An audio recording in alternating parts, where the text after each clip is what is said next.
할렐루야. 예, 평안에서 같이 한번 나누시다. 사랑합니다. 축복합니다. 예, 잘 오셨습니다. 고맙습니다. 오늘 사도행전 이 12장의 말씀에 베드로라고 하는 한 인물, 우리가 잘 알고 있는 초대교회의 위대한 신앙의 인물이죠.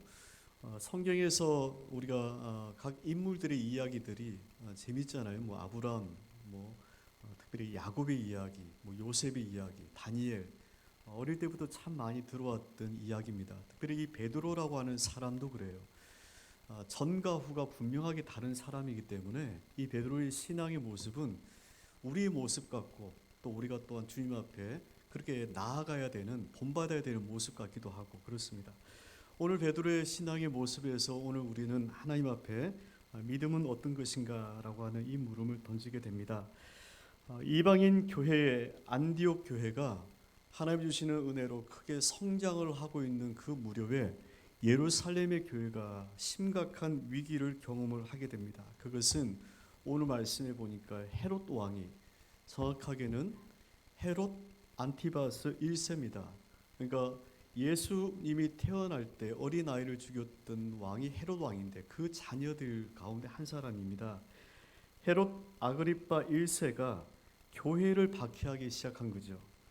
이전에도 교회가 또한 성도들이 박해를 직면했었습니다. 그러나 이것은 다른 것이, 이전의 박해는 유대인들이 종교 지도자들에 의하여 가하여지는 종교적인 성격의 박해였어요. 그래서 공회에 붙잡히고 예수 이름으로 말하지 말라고 하고 그런 것이었어요. 근데 사도행전 12장에 지금 당하고 있는 이 박해는 헤롯이라고 하는 국가 권력의 최고의 왕이 나라의 힘으로 교회를 핍박하는 정치적 박해인 거죠. 그러니까 박해의 성격도 다르고 그 규모도 전혀 다른 겁니다. 헤롯이 교회를 박해를 하게 된 것은 유대인들의 환심을 사기 위한 정치적인 의도 때문입니다. 여러분, 그 이 당시에 예수를 믿는다고 하는 것, 그리고 이 교회는 유대교와 유대인들에게는 가시와도 같은 그런 존재였습니다. 그래서 그들에게 환심을 사기 위해서 헤롯은 예수 믿는 사람을 잡아다가 가두게 된 거죠. 그래서 오늘 말씀을 보니까 야고보 사도가 죽임을 당하게 됩니다. 12사도 가운데 첫 번째 순교자가 나온 거예요. 초대교회 첫 번째 순교자는 스데반 집사이고, 사도들 가운데 첫 번째 순교자가 야고보 사도가 된 거죠. 야고보 사도가 죽은 것을 보고, 죽임을 당한 것을 보고 유대인들이 크게 기뻐했어요. 그래서 헤롯은 이번에 예루살렘 교회의 최고 지도자인 베드로도 잡아서 그를 죽이고자 합니다. 지금 이 기간이 말씀해 보니까 명절인 무교절 기간이라 되어 있어요. 6월절이 지난 그 다음 날이 무교절 일주일간의 기간입니다. 이 기간이 끝나면 이제 사도 베드로는 죽임을 당하게 됩니다. 옥중에 있는 베드로는 오늘 말씀에 무엇을 하고 있었을까? 여러분, 오늘 말씀이죠. 우리 6절 말씀을 같이 한번 읽어보시겠습니다. 같이 읽겠습니다. 헤롯이 잡아내려고 하는 그 전날 밤에 베드로가 두 군인 틈에서 두 쇠사슬에 매어 누워 자는데 바스꾼들이 문 밖에서 옥을 지키더니, 지금 베드로의 모습이, 옥중에 있는 베드로의 모습이 아주 자세하게 기록되어 있습니다. 명절이 끝나면 이제 베드로가 잡혀서 죽임을 당합니다. 그 전날 밤이라는 겁니다. 그 전날 밤에 그는 지금 보니까 두 명의 군인에 의해서 감시를 받고 있고, 그리고 쇠사슬에 매여 있다는 겁니다. 그리고 그는 그 틈에서 누워서 잠을 자고 있다, 이렇게 되어 있어요. 지금 베드로의 상황은 군인이 감시를 하고 있죠. 더더구나 쇠사슬에 매여 있죠. 이것은 전혀 탈출을 할 수 없는 상황이라는 거예요. 그리고 베드로도 지금 잠을 자고 있다는 겁니다. 본인 스스로도 여기서 막 나가려고 하는 모습이 보이지 않고 있다는 겁니다. 이것은 사도행전을 기록한 누가의 의도적인 기록입니다. 즉 베드로가 전전긍긍하고 두려워서 어떻게 하든 간에 내가 이 옥에서 나가려고 애쓰는 모습이 아니라, 상황도 그러하고 지금 처해 있는 상황도 군인들에 의해서 24시간 지키고 있죠. 쇠사슬에 매여 있죠. 본인 또한 잠을 자고 있다고 하는 이 표현은 본인 또한 여기서 나가려고 하는 적극적인 의지가 보여지지 않고 있다는 거예요. 베드로는 명절이 끝나면 곧바로 죽음을 당하게 됩니다.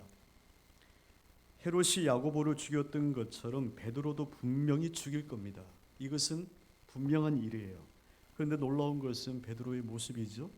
베드로가 여기서 나가려고 하는 의지적 노력이 전혀 보이지 않는다는 거예요. 그는 오히려 누워 자고 있었다 이렇게 되어 있습니다. 말씀에 누워 자는데 이렇게 되어 있어요.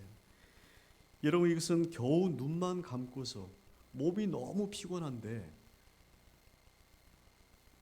잠은 오지 않고 어떻게 겨우 눈만 살짝 붙이는 그런 단계가 아니고 이 말씀에 누워 잤다고 하는 것은 깊이 잠을 잤다는 거예요. 베드로가 잠을 자도 왜 꿀잠을 우리가 잤다 그러잖아요. 깊이 잠을 잤다는 거예요. 말씀에 보니까 천사가 옆구리를 쳐서 깨울 정도로 베드로가 잠에 깊이 빠져 있었다는 거죠. 여러분 어떻게 곧 죽음을 앞둔 사람이 잠을 잘 수 있을까요? 자식이 내일 모레 시험을 본다는데 어떻게 잠이 와요? 어떻게 수술을 앞두고 그렇게 잠을 잘 수가 있을까요? 어떻게 가정의 그 큰 문제를 놓고 남 몰라라 하는 것처럼 그렇게 잠자고 예배드리고 그렇게 할 수가 있죠? 예수 믿지 않은 사람들을 보면은 오늘도 교회 가냐 뭐 이렇게 얘기해요. 뭐 이런 얘기를 하죠. 지금 상황에서는 이것이 아니고 뭔가 다른 것을 해야 되지 않느냐 뭐 이런 이야기를 하는 거죠. 베드로가 원래 이렇게 죽음에 대해서 초탈한 사람이었을까? 여러분 성경을 보면 베드로는 전혀 그런 사람이 아니었어요. 베드로는 겟세마네 동산에서 예수님이 잡히시던 그날 밤에 목요일 날 밤이죠. 도망가 버렸습니다. 예수님을 지키지 못하고. 그리고 그날 밤에 대제사장의 집에 붙잡혀 있는 예수님을 살피기 위해서 몰래 들어갔다가 한 여정에 의해서 자신을 알아보는 것을 두려워해서 3번이나 주님을 모른다고 부인했던 사람이죠. 그 마지막 3번째는 내가 저주하여 맹세하여 이르되 그를 알지 못한다고 했어요. 그냥 알지 못한다고만 얘기해도 될 텐데 예수님을 저주했다는 거예요. 알지 못한다고 강하게 부인했던 사람이 베드로였어요. 예수님을 버려두고 도망한 사람이죠. 자기 말에 대하여 책임을 지키지 못한 모든 사람이 주를 버릴지라도 저는 주와 함께 죽겠습니다라고 얘기했던 사람이었어요. 호언장담했던 사람이었어요. 그러나 겟세마네 동산에서 주님을 버려두고 도망갔죠. 여종이 자기를 알아본다고 하니까 3번이나 완강하게 부인했죠. 십자가의 자리에서도 베드로는 없었어요. 주님이 원하는 그 모든 자리에 베드로는 죽음에 대한 두려움 때문에 도망을 가버린 그런 사람이었어요.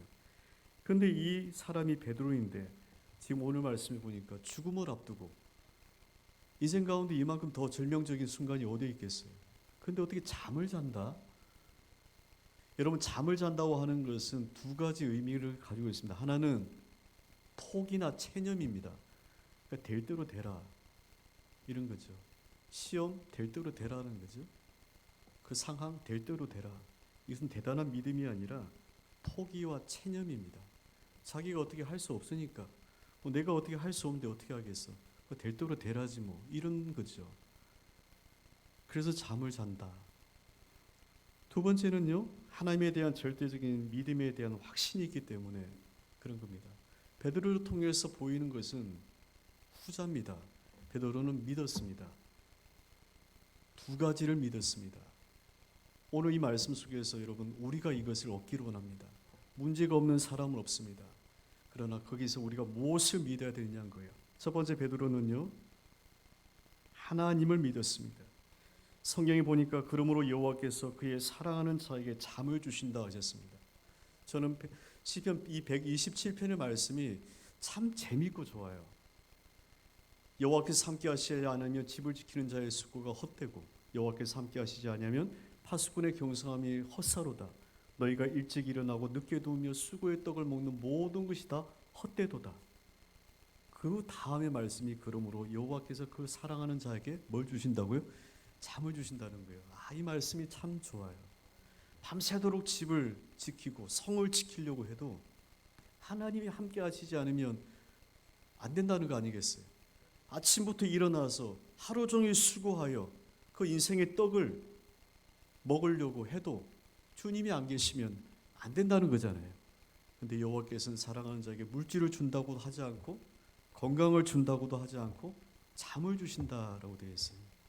이 잠이라고 하는 한 단어에 큰 의미가 담겨져 있습니다.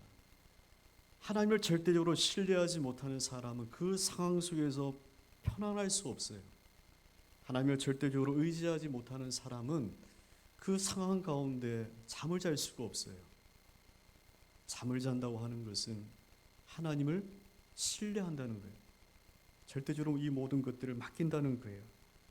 하나님께서는 그 사람에게 평강으로 역사합니다. 이사야 말씀에 오니까 주께서 심지가 견고한 자를 평강하고 평강하도록 지키시리니 이는 그가 주를 신뢰함이라 하셨어요. 심지가 곧은 사람을 하나님이 평강으로 역사한다는 거예요. 여러분, 베드로는 사람들 앞에서 명예를 중시하고 죽음에 대하여 두려움을 가지고 있는 헛새가 있는 사람입니다. 그러나 그가 성령을 받은 이후에는 그를 사로잡아 있었던 이 모든 두려움으로부터 그 영으로부터 그는 자유케 된 사람이죠. 디모데후서 1장 17절 말씀을 함께 여러분 읽어보시겠습니다. 있습니다. 하나님이 우리에게 준비가 됐나 시작. 하나님이 우리에게 주신 것은 두려워하는 마음이 아니요 오직 능력과 사랑과 절제하는 마음이다. 하나님이 우리에게 주신 것이 있다는 거예요. 그것은 두려워하는 마음이 아니라는 겁니다. 두려워하는 마음이라고 하는 두려움의 영을 얘기합니다. 두려움의 영을 하나님께서 우리에게 주시지 않았다는 겁니다. 두려워하고 불안해하고 근심케해서 잠을 자지 못하고 무엇을 하지 못하는, 그래서 중언부언의 기도를 하고 외식하는 자와 같은 기도를 하는, 하나님의 능력과 하나님의 아버지 되심을 알지 못하는 것이 아니고 하나님이 우리에게 두려운 것은 두려워하는 마음이 아니라는 거예요. 사단이 우리에게 주는 것이 두려워하는 마음이에요.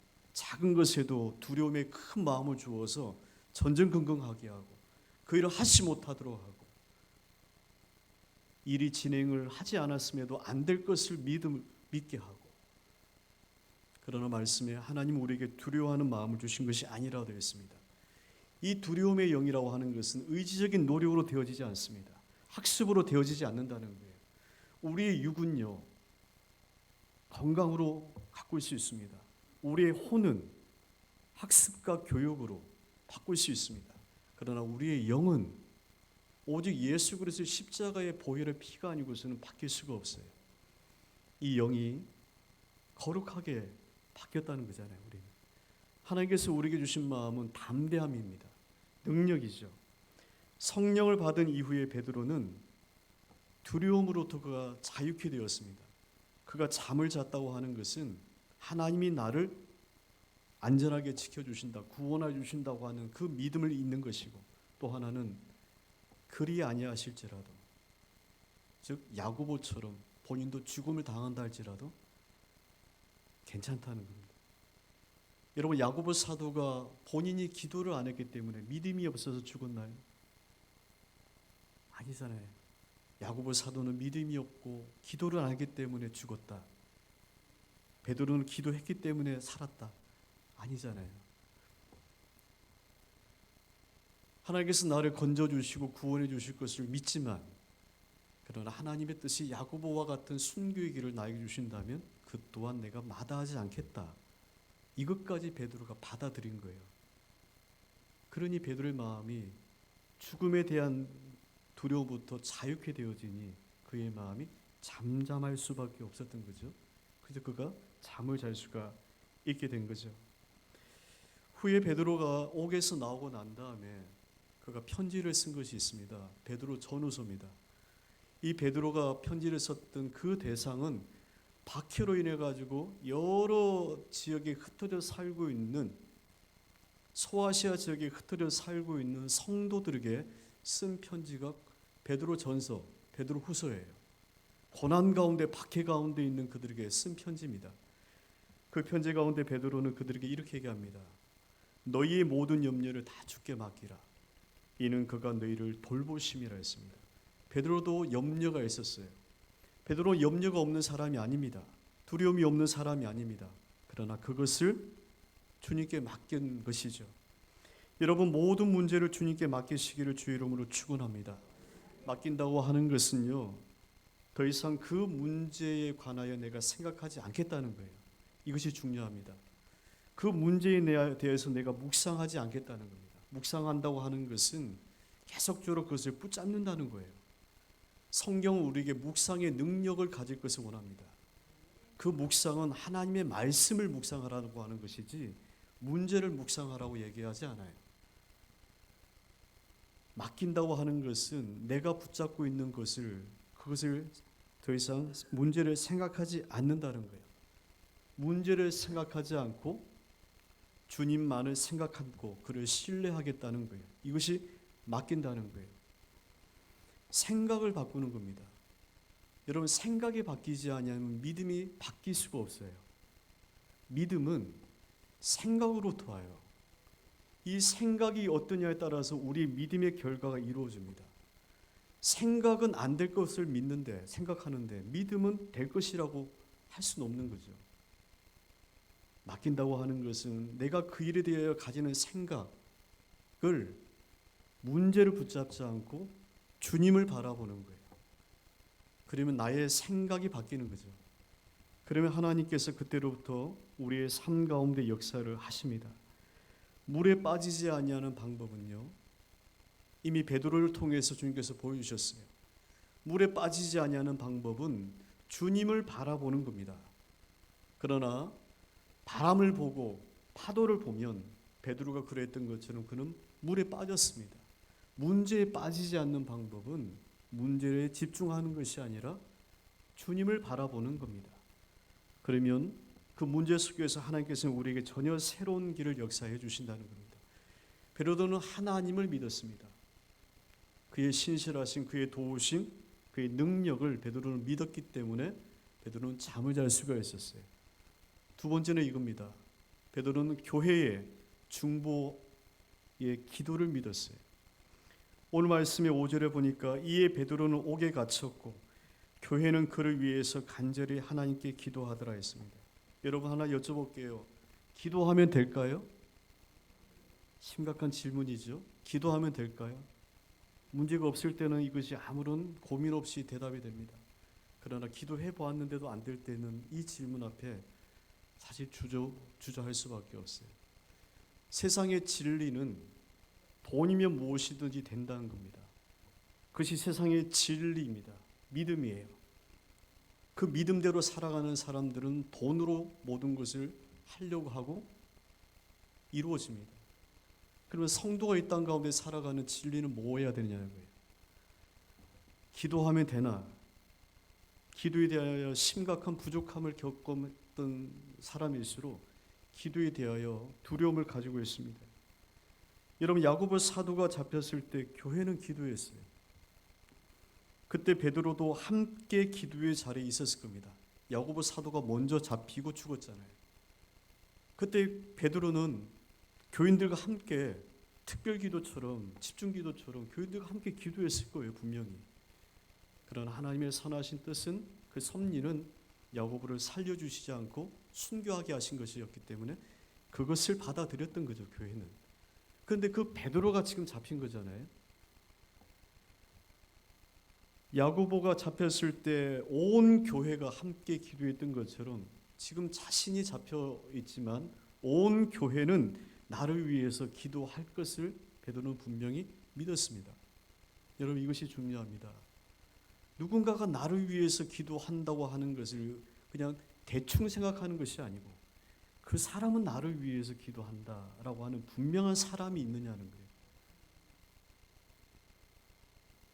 그러니까 누가 나를 위해서 기도해 주겠지가 아니라 나의 어려움을 얘기하면 나를 위해서 분명히 그 사람은 기도해 준다라고 하는 그 사람이 있냐는 거예요. 베드로는 하나님을 믿었어요. 그리고 자신을 위하여 기도해 주는 교회가 있음을 믿었어요. 나를 위해서 누군가는 깨어서 기도해 주는 사람이 있습니다. 우리가 그것을 알지 못해요. 저 또한 목회자이지만 기도해 준다고 하는 이 중보의심을 젊을 때는 잘 몰랐어요. 그러나 목회를 하고 어느덧 보니 기도의 힘이 얼마나 크다고 하는 것을 알게 되어져요. 우리는 그 누군가의 기도의 힘으로 살아갑니다. 기도하지 않으면 하나님의 복을 받을 수 없고, 기도하지 않으면 그 사람이 살아갈 수가 없어요. 가장 인색한 성도는 헌금을 안 하는 사람들이 아닙니다. 본인의 믿음대로 하시면 돼요. 기도를 안 하는 사람들이에요. 기도를 안 하는 사람들입니다. 성령도 우리 안에서 말할 수 없는 탄식으로 우리를 위해서 중보 기도해 주는데, 우리는 다른 사람을 위해서, 그 누군가를 위해서 기도를 안 해요. 하물며 자기 자식을 위해서도 기도를 안 해요. 자기 가정의 문제를 놓고도 기도를 안 해요. 근데 하나님은 나의 기도를 들어주시기를 원하고 있어요. 여러분, 황금률의 법칙입니다. 내가 대접받기를 원하는 것처럼 너도 남에게 대접하라 하셨어요. 마태복음 주님의 말씀입니다. 이 말씀이 너무나도 귀하기 때문에 고대로부터 이것을 황금률이라 했어요. 내가 대접을 받기를 원하는 만큼 너도 남에게 대접해 주라는 거예요.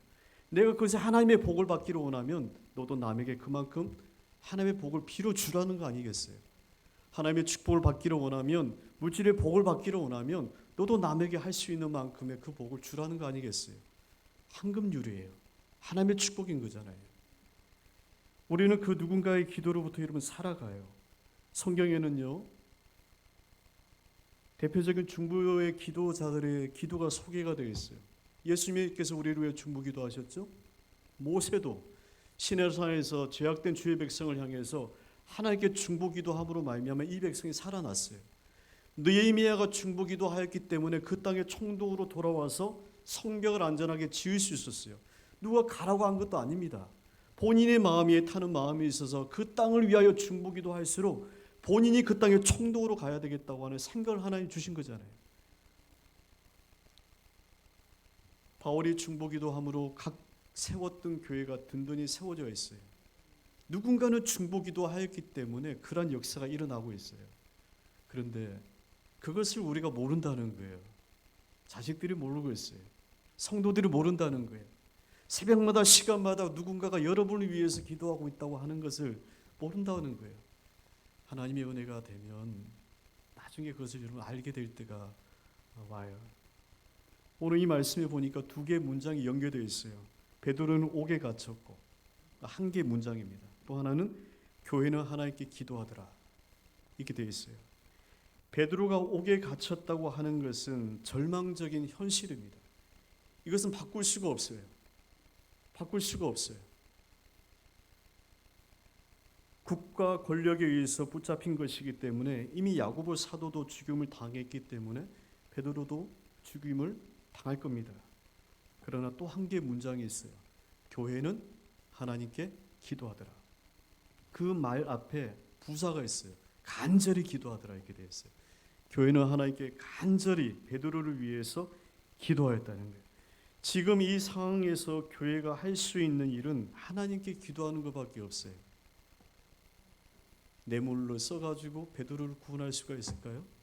헤롯이 잡아놓은 사람인데, 정치적인 목적으로 헤롯이 지금 베드로를 죽이려고 하는데 그 밑에 있는 관리를 어떻게 움직일 수가 없어요. 어떻게 할 수 없는 상황입니다. 이 상황에서 교회가 할 수 있는 유일한 일은 하나님께 기도하는 것밖에 없어요. 부모님들이 기도하는 모습을 보면 여러분 자녀들이 어떤 생각이 드나요? 교회 어르신들이 기도하시는 거 보면 어떤 생각이 드나요? 사실 저도 젊을 때는 별 큰 감동이나 감흥 없었어요. 그냥 나이가 드시고 교회 생활 하시니까 저렇게 기도하시는구나 생각이 들었어요. 근데 여러분, 그렇지가 않아요. 그렇지가 않아요. 문제가 있어서 기도하는 것, 문제가 있으니까 기도하는 것, 성도에게는 자연스럽게 이루어져야 될 일이잖아요. 그러나 이것이 여러분 문제와 기도가 잘 연결이 안 됩니다. 오늘 우리의 문제가 바로 그겁니다. 문제는 있지만 기도는 안 한다는 거예요. 기도를 하지 않는다고 하는 것은 하나님을 신뢰하지 못한다는 거예요. 그것은 기도의 능력을 경험해 보지 못했기 때문에 기도에 대한 두려움을 가지고 있는 거죠.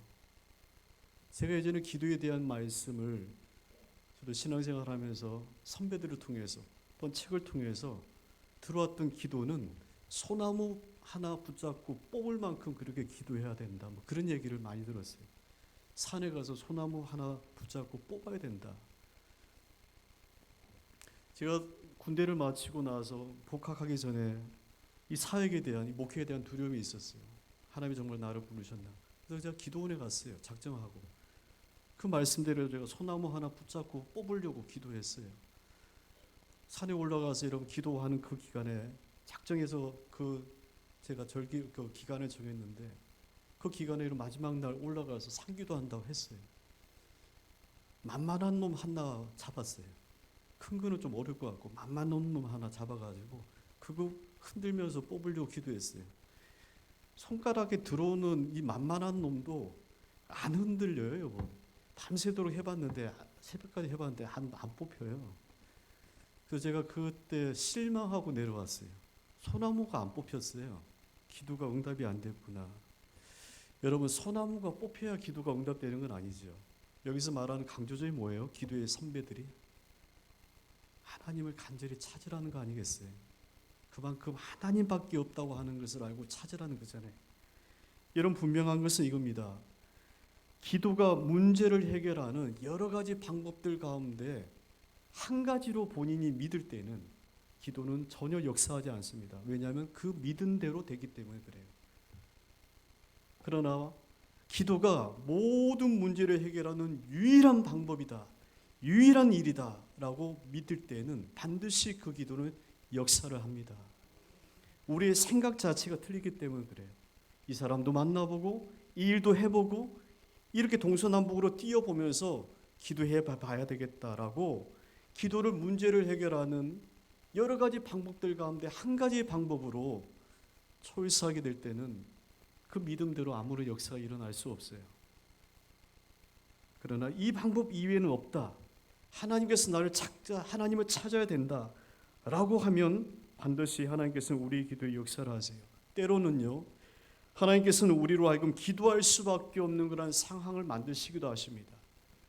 우리가 의지하는 모든 것들을 잘라내게 하셔서 우리의 상황을 절망으로 넘어지게 하셔서 우리로 하여금 기도할 수밖에 없도록 그렇게 만드시는 상황도 우리에게 있어요. 마치 광야 백성들이 다른 모든 길은 놔두고 홍해바다로 하나님께서 갈 데 없는 곳으로 인도하게 하셔서 하나님의 하나님됨을 알게 하셨잖아요. 다른 모든 길은 놔두고 물이 없는 곳으로 인도하셔서 쓴 물이 단물로 변하는 마라의 역사를 하게 하셨잖아요. 그 모든 것처럼 하나님께서는 우리로 하여금 그렇게 역사를 하게 하십니다. 그런 상황이 아니었다면 하나님께 엎드려 기도하지 않을 사람들이 많다는 거예요. 그 일이 내 삶 가운데 일어나지 않았다면 하나님께 나오지 않을 사람들이 있다는 거 아니겠어요? 회당장 야이로가 그의 딸이 병들지 않았다면요, 회당장의 신분으로 어떻게 예수님께 나와서 엎드려 간청할 수가 있겠어요? 수로보니게 여인이 자신의 딸이 귀신 들리지 않았다면 어떻게 자녀에게 줄 떡을 개에게 던짐이 마땅치 않다는 모멸적인 말을 듣고서라도 그 자리에 있을 수가 있었겠어요? 혈류병 여인이 어떻게 자신의 몸에 대한 예수님에 대한 치유의 능력을 그가 알지 못했다면 어떻게 몰래 가서 주님의 옷자락을 만질 수가 있었겠어요? 가버나움의 백부장의 신분으로 어떻게 예수님께 나와서 자신의 종을 살려달라고 말씀만 하시면 된다고 그런 이야기를 할 수가 있겠어요? 중풍병자의 친구들이 어떻게 예수님의 능력을 알지 못했다면 그 중풍병자를 침상체에 메고 와서 예수님께 지붕을 뜯어가지고 무례한 일을 행하면서도 그 중풍병자를 살리려고 했겠냐는 거죠. 나만 장군이 하나님의 능력을 어떻게 그의 병이 깊은 것을 알지 못했다면 어떻게 아람 장군의 군대가 이스라엘의 엘리사를 찾아와가지고 더더구나 이해할 수 없는 요단강에 가서 몸을 씻는 이 일을 할 수가 있었겠냐는 거예요. 어떻게 야곱이 자신의 삶 가운데 절망적인 상황이 아니었다면 그가 홀로 야복강가에 앉아가지고 한두 뼈가 부러지는 고통 속에서도 하나님의 천사를 붙잡을 수가 있었겠냐는 얘기예요. 모든 사람들이 다 그 상황 때문에 그럴 수밖에 없었다는 거 아니겠어요? 우리도 그러하다는 거예요. 우리 중에도 그 일이 아니었으면 예수 믿지 않을 사람들이 있었어요. 우리 중에도 그 일이 아니었으면 주님께 기도하며 하나님께 아뢰지 않을 사람도 있었을 겁니다. 살아가는 것이 괜찮고 문제가 없으면 간절함으로 하나님께 기도하지 않겠죠. 그러나 하나님께서는 하나님의 주의 자녀를 기도할 수밖에 없는 때로는 상황으로 우리를 인도하기도 하신다는 거예요. 특별히 성경은 우리에게 그러한 상황일 때 우리가 부르짖어 기도하라고 이야기를 합니다. 여호와여 잉태한 여인이 산기가 임박하여 산고를 겪으며 부르짖음같이 우리가 주 앞에서 그러하나이다. 산기가 임박한 여인이 막 부르짖잖아요. 그것처럼 우리가 주님 앞에 그래야 한다는 겁니다. 예레미야 29장 말씀에 너희가 내게 부르짖으며 내게 와서 기도하면 내가 너희들의 기도를 들을 것이요 너희가 온 마음으로 나를 구하면 나를 찾을 것이요 나를 만나리라. 성경에는 기도의 방법이 많습니다. 아침 이명에 홀로 일어나서 예수님께서는 조용하게 기도하셨어요. 또 때로는 산에 가셔서 기도하셨고, 이 기도가 낫다 절대로 그렇지 않습니다. 때로는 조용하게 하나님의 말씀을 펴놓고 교제하며 묵상으로 기도하는 것 참 좋은 일입니다. 필요하다면 잔잔한 음악까지 들으면서 기도하셔도 좋아요. 홀로 조용하게 또 함께 같이 기도하시는 거 좋아요. 소리 내지 않고 기도하셔도 좋고 때로는 부르짖어 말씀처럼 기도하셔도 좋아요. 간절함이 깊을수록 우리 안에는 입이 열려지게 됩니다. 부르짖어 기도할 수밖에 없어요. 이 부르짖는다고 하는 말이 히브리어로 카라입니다. 절규하다는 얘기예요.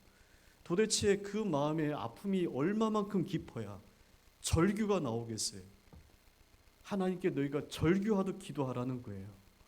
도대체 얼마만큼 그 문제가 심각하고 대단히 위험해야 본인이 그것이 자각이 돼야 절규가 되겠냐는 거예요. 너희가 내게 그렇게 절규하듯 기도하라 라고 이야기하시는 거예요. 교회의 간절한 기도에 하나님이 응답하세요. 말씀해 보니까 주의 천사가 나타나서 옥중의 광채가 빛났다는 거잖아요. 베드로의 옆구리를 쳐서 급히 일어나라고 하고 쇠사슬이 벗겨져서 밖으로 나오게 됩니다. 근데 베드로는 이 모든 것이 꿈인 줄 알았다고 되어 있어요. 그만큼 베드로가 깊이 잠을 잤다는 거잖아요. 하나님께서는 주의 천사를 보내셨어요. 교회가 베드로를 위하여 간절히 기도할 때 하나님은 주의 천사를 보내셔서 베드로를 구원하셨어요. 베드로를 구원하시는 하나님의 방법은 많습니다. 천사가 아니고서라도 빌립보에서 옥문이 흔들려서 지진으로 옥문이 흔들려서 나오게도 하실 수가 있고 여러 가지 수많은 방법들이 있어요. 그러나 오늘 말씀에는 주의 천사를 보내셔서 베드로와 하여금 나오게 하셨다라고 되어 있어요. 우리가 에게 중요한 것은 믿는 겁니다. 방법은 하나님께서 하시는 것이고 우리는 믿는 거예요. 제가 제 책상에 붙여놓은 하나님의 말씀이 최근에 하나가 있어요. 마태복음에 보면은 두 맹인이 예수님께 나왔어요. 맹인이 예수님께 나올 정도로 그들은 간절했어요. 근데 예수님께서는 어떻게 된 것인지 그들을 치유하지 않고 어느 한 집에 그냥 들어가 버리셨어요. 마치 무시하는 것처럼 그렇게 하신 거죠. 그 집에까지 찾아온 맹인들이 앞에 예수님께서 물으셨어요. 내가 능히 이 일을 할 줄을 믿느냐 하셨어요. 그리고 이 맹인들이 주여 그러하오이다 라고 대답했어요. 그리고 예수님께서는 너희 믿음대로 될지어다 라고 그들의 눈을 뜨게 했어요. 이 말씀, 내가 능히 이 일을 할 줄을 믿느냐. 여러분, 기도하면 될까요? 주님이 능히 그 일을 하실 수 있을까요? 우리의 생각이 바뀌지 않으면 믿음의 역사가 일어날 수가 없어요. 안 될 것 같은데 돈은 모든 것을 할 수 있다고 우리가 믿어요. 오죽했으면 이 믿음이 얼마나 강한지 유치원에 다니는 아이들도 돈이면 된다는 거 아니겠어요? 돈이면 모든 게 된다고 믿어요. 그러면 기도하면 될까요? 주님이 능히 이 일을 하실 수 있을까요? 어떤 문제를 놓고 우리가 기도할 때 이 물음을 던져봐야 돼요. 주님 도와주세요. 주님 응답해 주세요. 라고 기도하기 전에 내가 능히 이 일을 할 줄을 믿느냐? 라고 물어보면 뭐라고 대답하시겠어요? 입술의 대답이 아니라 그 마음의 대답이 되어야 될 텐데 맹인들은 주님 그렇습니다. 주님은 능히 저희들을 고칠 수 있습니다. 라고 대답했어요. 너희 믿음대로 되라 하신 거죠. 심리학에 보면 거울 효과라고 하는 말이 있어요. 여러분 거울 앞에 서면 우리 자신의 모습이 보이잖아요. 근데 놀라운 것은 거울은 먼저 웃지 않습니다. 우리가 웃어야 거울이 웃어요. 우리가 동작을 하면 거울은 그대로 따라서 해요. 내가 하는 대로 한다는 거예요. 여러분 하나님의 믿음이 그런 것 같아요. 아무리 주님께서는 성경에 죽은 자도 살리시고 없는 것도 있게 하시는 분이고 이것도 하시고 저것도 하시는 분이라고 소개가 되어져 있지만 내가 그것을 믿지 않으면 거울은 움직이지 않아요. 내가 능히 이 일을 할 줄을 믿느냐는 거예요. 뭐라고 대답하시겠어요? 제가 한참을 그 말씀에 매여서 다시금 그걸 붙잡아가지고 책상에다 붙여놨어요. 기도할 때마다 그걸 쳐다보고 있어요. 그러면서 하는 대답이 주님 그렇습니다. 이 대답을 해요. 주님 그렇습니다. 주님 그렇습니다. 여러분 기도하면 역사합니다. 주님이 그 일을 이루시기 때문입니다. 우리는 더 많이 더 자주 기도의 역사를 경험해야만 됩니다. 주님께서 친히 그 일을 하신다고 하는 것을 우리가 보고 듣고 경험해야만 됩니다. 이것은 그 누군가의 설교를 통해서 듣는 것이 아니라 본인이 그렇게 믿고 기도했더니 응답되는 것을 경험해야만 됩니다. 기도가 응답되어지는 경험이 없이는 우리는 기도에 대한 두려움을 가지고 있습니다. 기도하니까 안 된다는 겁니다. 기도해도 안 된다는 거예요. 언제까지 기도만 할 거냐는 거예요. 이것이 어릴 때는 괜찮았지 몰라도 직분을 받고 성인이 되어도 그 기도에 대한 두려움을 여전히 가지고 있으면 기도해도 소용이 없다는 거예요. 어느 날 언제까지 기도만 해야 되느냐 이런 얘기가 툭툭 튀어나와요. 여러분 한번 다녀본 길이요. 산이나 이런 숲에 가시면 길이 놓여져 있지 않는 곳을 누군가가 여러분 한번 다녀갔잖아요. 또 다녀보면 거기 길이 생겨요. 기도가 그렇습니다.